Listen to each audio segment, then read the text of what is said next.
automobile, même avant de marcher, j'adorais déjà les voitures. Il est vrai que quand on passait pour aller au bord de l'océan, quand on passait devant ce garage, j'avais dit un jour à ma compagne, si un jour ça va vendre, on achète. Je suis le troisième propriétaire du garage. Le premier propriétaire, c'est celui qui l'a fait construire en fin des années 60. Monsieur Favre est rentré au garage en 1976 en tant qu'apprenti et lui-même a racheté ce garage en 1995. Il a repris l'entreprise et qu'il a continué à faire évoluer et jusqu'à temps que moi je reprenne en 2021. Ça a été la facilité d'échange avec les anciens propriétaires. Déjà, la Chambre des métiers met l'annonce après avoir étudié la valeur de l'entreprise et aussi bien du fonds de commerce que des murs. C'est rassurant. Voilà. Durant cette phase de création et de reprise d'entreprise, j'ai aussi fait des stages à la Chambre des métiers sur la reprise et puis le développement commercial. Voilà, j'ai été accompagné de Patrick Magnon. Ça a été de monter le dossier financier par rapport à ce que d'aller voir un banquier, c'est pas forcément facile. Il fallait que je vende mon produit en gros, et ça a été une grosse remise en question. Au bout du troisième, ça allait mieux. J'ai eu un très bon accueil, aussi bien de monsieur le maire, mais aussi bien des riverains qui m'ont souhaité la bienvenue.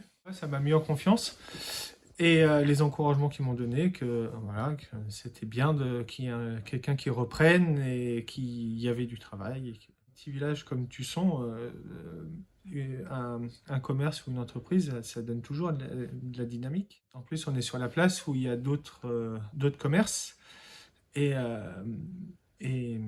ça génère de la dynamique.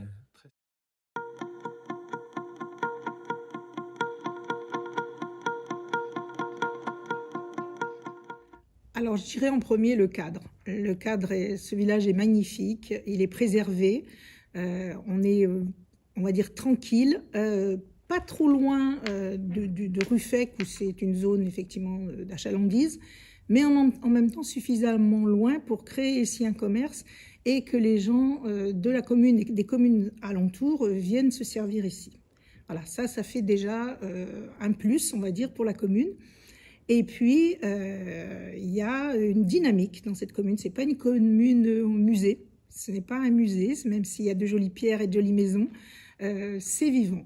On a déjà des commerces qui sont bien vivants et ils invitent d'autres commerces à s'installer, puisque quand on voit quelque chose bouge, eh bien, par essence, on a envie de s'installer. Donc, on a effectivement ici des commerçants qui fonctionnent très bien et qui attirent d'autres commerçants, ou en tout cas d'autres envies de s'installer. Et vous, avec la mairie, qu'est-ce que vous faites quand un nouvel artisan s'installe? Comment vous l'accompagnez à votre manière?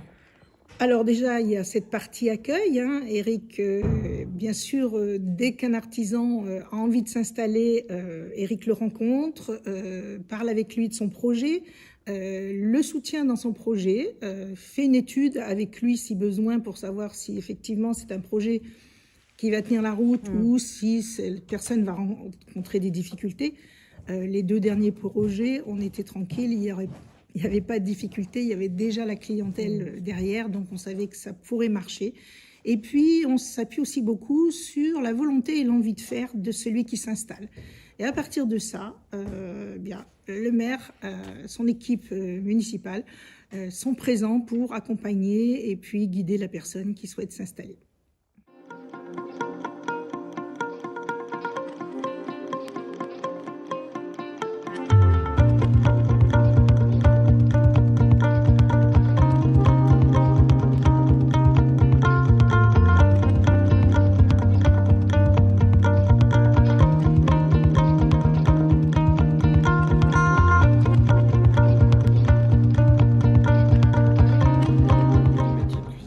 Pas très loin au Cheval Blanc.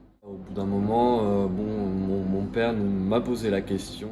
Je me suis lancé. Au début, c'était vraiment pour... on s'était dit, voilà, on te donne un an. Mon père m'a dit, on te donne un an, tu essaies. Et puis, si ça te plaît pas, tu repars sur autre chose. Et finalement, je retrouve beaucoup de choses, beaucoup de la création, beaucoup de choses qu'on avait dans les métiers de la restauration. J'ai passé mon diplôme d'ingénieur génie civil.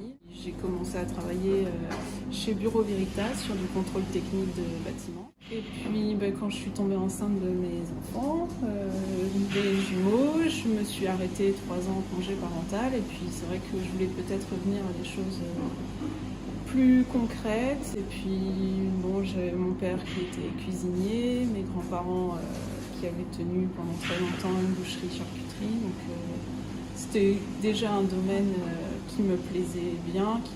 J'étais très sensible à la gastronomie en général. L'attachement familial, ça c'est sûr, parce que j'étais nourri au canard. Ce qui a été le plus difficile, c'est justement qu'il faut qu'on fasse faire ses preuves. C'est pas papa qui a donné l'entreprise. Il faut faire perdurer ce que lui a fait. J'ai grandi à Tusson depuis tout petit. J'ai vécu, donc j'ai plein de souvenirs sur la place autour. Donc je viens d'acheter une maison à Tusson.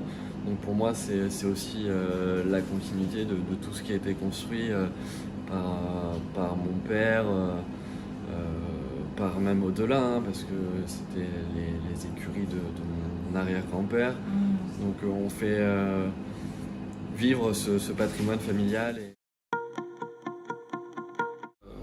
Quand on crée une entreprise, c'est pas forcément un objectif de transmettre. Mais quand on connaît, quand on a la possibilité de transmettre, c'est formidable. Parce que ça a été une expérience très très enrichissante. Parce que c'est une génération qui est arrivée avec un regard totalement différent, donc une remise en question. Il était temps vraiment que je m'en aille parce que leur réussite a démontré que j'étais pas essentiel, que le produit, l'image qu'on avait su leur donner était là, l'image était devenue presque plus importante que l'homme qui l'avait construit.